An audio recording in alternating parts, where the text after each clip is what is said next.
오세훈 서울시장의 복귀 첫 프로젝트가 부동산 새 판짝인 것 같습니다. 서울 지역 재건축 재개발 규제 완화 필요성을 강조하더니 정치권의 부동산 세금 인하를 촉구하며 행동에 나설 채비도 갖추고 있습니다. 정부와 서울시 의회는 우려를 표하며 벌써부터 잔뜩 경계하고 있죠. 정부와 여당도 재보궐선거 패배 이후에 대출 규제 완화 등 부동산 규제 완화를 본격적으로 논의하는 모양새입니다. 오늘 창조도시경제연구소 이재문 소장과 함께 최근 부동산 정책과 관련한 이야기 나눠보도록 하겠습니다. 어서 나오십시오. 네, 안녕하세요. 자, 어제부터 서울시 국실비 업무 보고가 시작됐다고 하는데 첫 번째 업무 보고가 주택건축본부였다고 해요. 오세훈 시장도 취임하자마자 이 재건축 재개발 규제 완화 가능성을 시사를 하면서 시장에 어떤 메시지를 던지는 모습이었죠. 일단 오세훈 시장의 행보 어떻게 보시는지 궁금합니다. 일단 선거 과정에서도 이제 부동산에 대한 규제가 너무 과해서 이제 부동산 정책이 실패했다라는 어떤 시각을 갖고 있죠. 그 시각을 갖고 있는 상태에서 오세훈 시장이 이제 민간 부분의 어떤 활성화를 위해서 이제 재건축 규제에 대한 어떤 완화, 이제 이 부분에 대해서 특히 이제 방점을 두고 연일 이제 포성을 좀 여는 그런 상황인 것 같은데. 제가 봤을 땐 그렇습니다. 물론 정책적 의지를 갖고 어떤 규제 완화를 하기 위해서 어떤 서울시장으로서의 직무를 수행하는 거는 당연히 이제 해야 되는 이제 의무 중에 하나인데, 네. 과연 이것이 현실적으로 규제가 완화되기 위해서 가야 되는 어떤 그 여정을 확인하고 체크한 이후에 지금 이렇게 규제 완화를 강력하게 외치고 있는지에 대해서는 조금 이제 의문이 있습니다. 결국에 뭐냐면 재건축 규제 완화라든지 현재 지금 부동산 규제들이 전부 법령과 이런 부분에 의해서 국회의 동의를 받거나 법을 개정해야 되거나 어떤 국토부의 동의를 얻어야 되는 중앙정부의 어떤 역할이 상당히 많은 데에서 한 지방자치단체장으로서 해야 되는 어떤 범위를 넘어서는 지금 발언들이 상당히 많거든요. 네. 그런 부분에 대해서는 좀 더 심사숙고를 해야만이 서울 시민들 입장에서 특히 이제 주거 불안을 느끼거나 주택 가격이 상승하거나 어떤 이런 부분에 대한 우려를 갖고 있는 사람들의 어떤 심리를 안정시키는 데 좀 도움이 되지 않을까 이렇게 생각을 합니다. 네. 오세훈 서울시장이 실질적으로 부동산 관련된 규제 완화, 가깝게는 재건축 재개발 규제 완화, 실질적으로 이행할 수 있는 게 어떤 게 있을지 궁금하거든요. 앞서 이제 중앙 정부와의 협조 문제도 분명히 걸려 있기 때문에 실행력이 얼마나 될 것인지 여기에 좀 포인트를 두고 본다면. 네.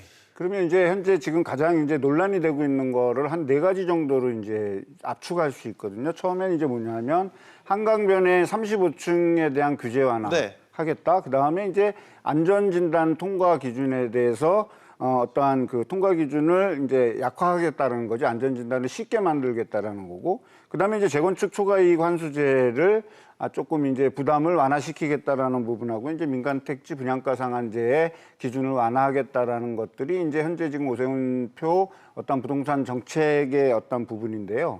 일단 처음에 말씀드렸던 이제 한강변 35층 규제는 서울시장이 풀어야 되겠다라고 해서 사실 풀어지는 부분은 아닙니다. 네. 물론 이 부분에 대해서는 다른 규정보다는 좀 쉽게 논의를 할 수 있는 여지가 있다라는 건 뭐냐면 조례 개정이라든지 아니면 지금 우리가 알고 있는 서울 플랜, 도시 기본 계획에 어떤 반영될 수 있다 그러면 규제는 35층 규제는 이제 완화될 수 있는 여지는 있기 때문에 서울시장으로서 전력 투구를 한다 그러면 어느 정도의 가시적인 효과는 볼 수 있겠지만 이 35층 규제에 대해서 서울 시민들이 한 목소리를 내서 규제가 완화돼야 된다라는 주장만 있는 것이 아니고 이거를 풀어서는 안 된다라는 주장도 상당히 지금 만만치 않은 상황에 있기 때문에 반드시 이거는 여론의 수렴과 어떤 정책 토의를 거쳐서 어떤 도시계획위원회 심의를 거쳐야 되고 그다음에 조례 개정이라든지 이런 것들이 만들어져야 되기 때문에 이것이 단시일 내에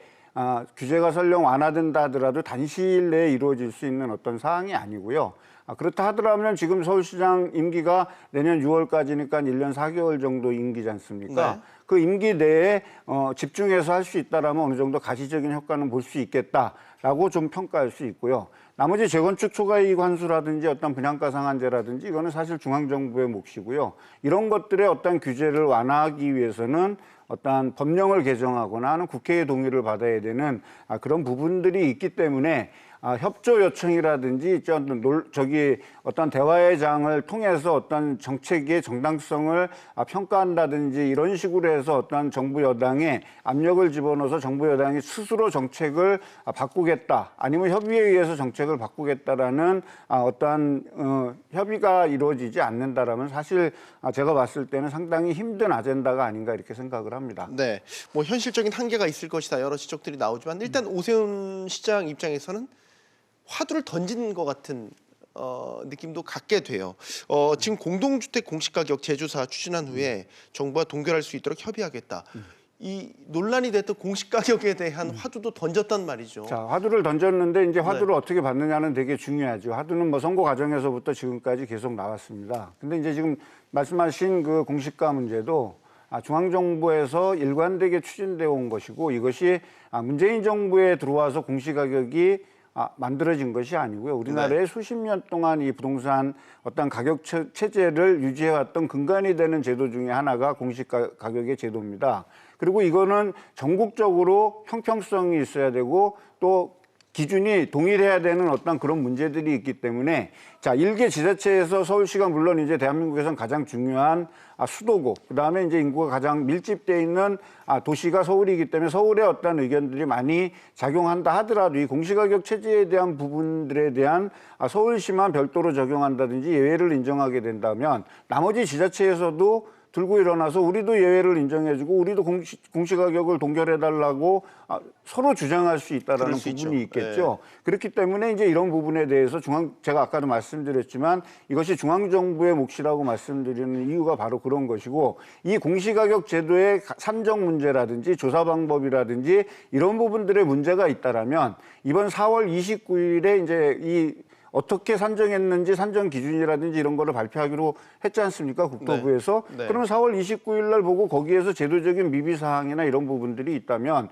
국회에서는 그 조사 과정에 운영할 수 있는 예산을 증액시켜주고, 서울시에서는 거기에서 개선 사항이라든지 이런 것들을 제안을 해서 어떤 제도 개선이 나갈 수 있는 방향으로 이거를 해야지, 지자체에서 요구했다 그래서 국토부라든지 이런 조사기관에서 야, 이거 그럼 우리가 한번 동결해 줄게라고 얘기하면 이 공시가격을 근간으로 해서 각종 부과되는 세금이라든지 공과금이라든지 이런 문제들이 전국적으로 형평성을 잃어버린다라면 이거는 오히려 더 혼란을 야기시키는 결론을 가져올 수밖에 없거든요.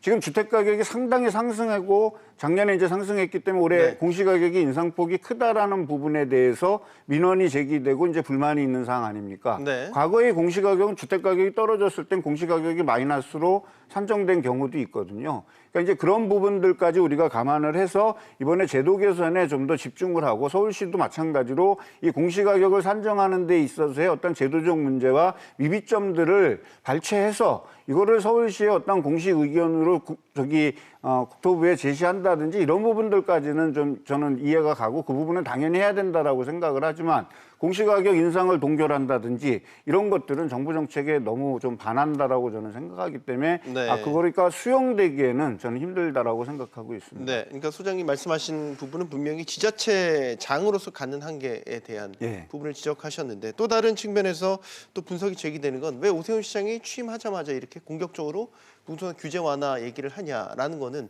전반적인 정치적 상황까지 염두에 둔 전략 아니냐라는 해석도 나옵니다. 예를 들어서 재보궐선거 패배 이후에 정부와 여당도 지금 대출 규제 완화라든지 종부세 기준 재설정이라든지 이런 논의들을 본격화하고 있거든요. 이번 선거 결과에서 그 민심이 부동산 정책 실패라는 곳에서 원인을 찾고 있기 때문에 지금 오세훈 시장의 이런 공격적인 행보가 그런 상황까지 염두에 두고 화두를 던진 것이다라는 분석이 나오고 있죠. 실제 정부 여당도 이것과 관련된 논의가 급물살을 타고 있지 않습니까? 그러니까 순수하게 이제 개인적인 의견으로 전제를 한다 그러면 다소 정치적 의도가 있는 저는 행보라고 봅니다. 사실 이제 이번 서울시장이 이제 어떤 보궐선거로 인해서 이제 들어왔기 때문에 임기가 일단 1년 반 정도 6개월밖에 안 되는 그런 어떤 한시적인 체계를 가지고 있고, 이번에 시장 선거에 나선 입장에서 이제 이번에 재보궐선거로 인해서 시장에 당선된 오 시장 입장에서는 다음 선거까지는 시장을 일단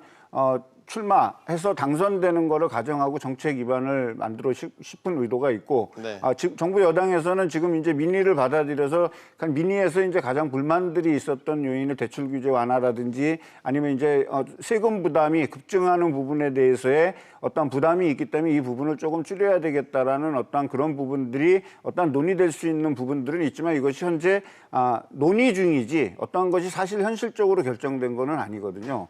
결정된 거는 아니기 때문에 앞으로 논의가 돼서 하는 과정에 서울시의 의견이 충분히 반영될 수 있고 그렇게 된다 그러면 좀 더 좋은 결과를 가져올 수 있겠죠. 네. 이렇게까지 끌고 가야 되기 위해서는 협상 테이블에 상당히 진지한 자세로 저는 해야 되고, 물론 오 시장이 10년 전에 뭐 시장을 해서 했기 때문에 서울시장에 박다. 아니면 서울시장의 업무를 해봤기 때문에 나한테는 되게 익숙한 업무다라고 연일 이렇게 해서 할 수 있겠지만 지금 박원순 시장이 이제 쉽게 얘기해서 사망한 이후에 지금 상당한 기간에 서울시에 공백 기간이 있었습니다. 그 공백 기간을 추스려야 되고 그 중에 하나가 부동산 정책인데 이제 부동산 정책에 대한 어떤 자신의 의지는 다 표명했기 때문에 이것이 어떻게 실천될 수 있는 방안에 좀 더 집중하는 데 저는 좀 시간을 좀 보냈으면 하는 바람이 좀 있습니다. 네. 그럼 정부 여당도 마찬가지로 지금 오세훈 시장이 야당 출신이니까 무조건 반대가 아니라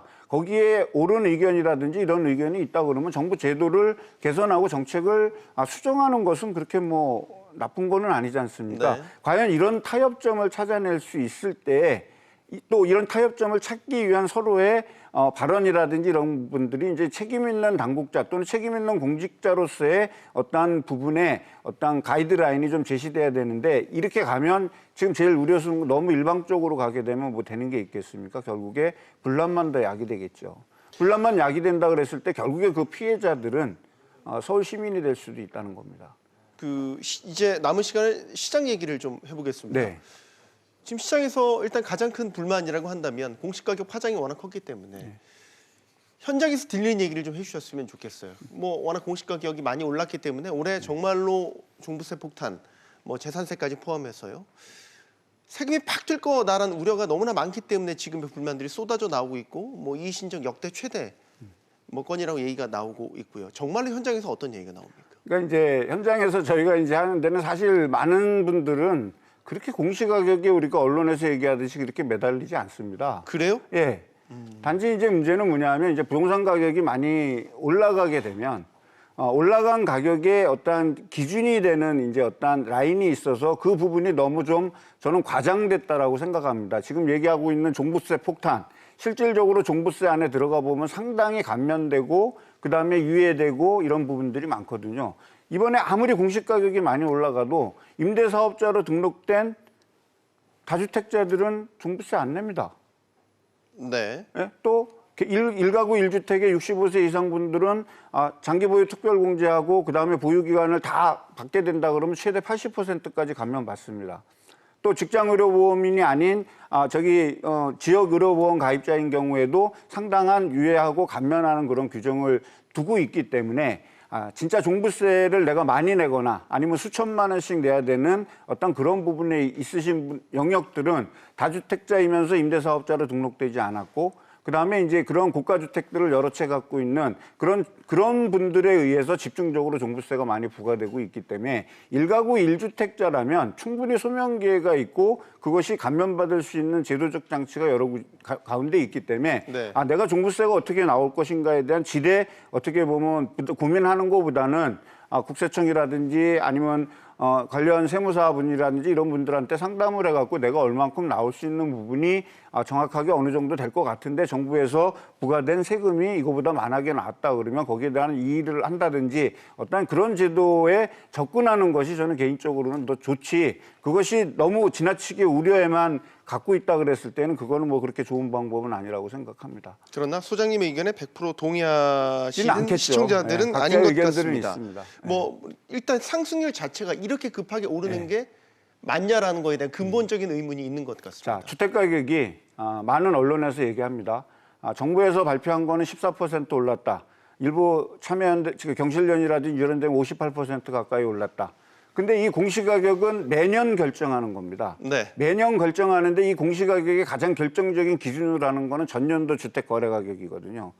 그 가격을 기준으로 하기 때문에 그 현행 계산법으로 계산을 하게 되면 공시가격은 당연히 주택가격 상승분이 반영돼 있기 때문에 당연히 공시가격은 올라가게 돼 있는 거죠. 네. 근데 올라가게 돼 있는 거는 근저에는 주택가격이 상승한 건데 그럼 주택가격이 상승했는데 공시가격을 올리지 말라는 거는 정부 보고 일을 하지 말라는 얘기하고 똑같은 거죠. 그러니까 제도에 문제가 있다 그러면 제도 개선을 통해서 아니면 상승률이 이렇게 돼 있을 때는 예외적인 규정을 둬서 어느 정도 이렇게 해야지 매년 이런 단위로 올린다라는 거는 너무 세부담이 급증하지 않냐라고 했을 때 제도적인 완충 장치를 만들어 놓은 거를 국민들이 요구하고 지자체에서 저는 요구해야 된다라고 생각하지 공시가격을 동결한다든지 공시가격에 대한 어떤 부분에 어떤 부당성을 잡고 그거 하는 거는 정부는 일을 해야 됩니다. 또 모든 부동산을 평가하기 위해서는 객관적인 기준인 가격이 있어야 되고 그중에 하나인 공시가격 제도는 그런 한목적성이 있기 때문에 제도 개선을 유도해야지 그 공시가격 자체에 대한 부정적인